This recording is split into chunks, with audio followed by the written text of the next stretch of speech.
Stephen Kinnock. Thank you. It's a pleasure to serve under your chairmanship. Since the 6th of September, just 6 weeks ago, I've had 11 constituents bringing their complaints to me. In one case, Concentrix didn't believe a young woman because they saw money coming from someone with the same surname going into her account and refused to believe and accept that it was because she handled her mother's bills.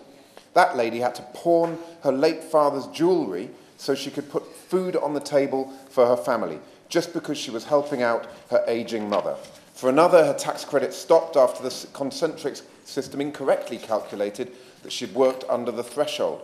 Even when she provided a letter from her employer, this was ignored, and she has, as of today, been without payment for nearly 4 months. It is degrading to not be believed or not be trusted, especially and when people say you're cheating the system, especially when you give evidence and sound reason to the contrary. When you're working hard to make ends meet, to have the floor ripped out from under you for an unjust reason is deeply insulting and demoralising. Fortunately, the message seems to be getting through, as Concentrix has indeed been given the boot. But the government's new approach, which ends up with them having to hire hundreds of staff into the revenue, in fact will end up costing millions. Talk about a false economy. This is the problem of a government that knows the cost of everything and the value of nothing, where the presumption is of guilt, not innocence, where the currency is suspicion, not trust, and where those who need and entitled to help are made to feel like cheats.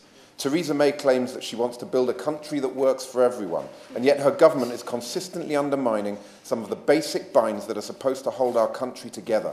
There is no excuse for it and no reason for it either. Let's hope that lessons are learned and that from now on, systems are built to reduce insecurity in people's lives rather than leaving them on the edge of survival.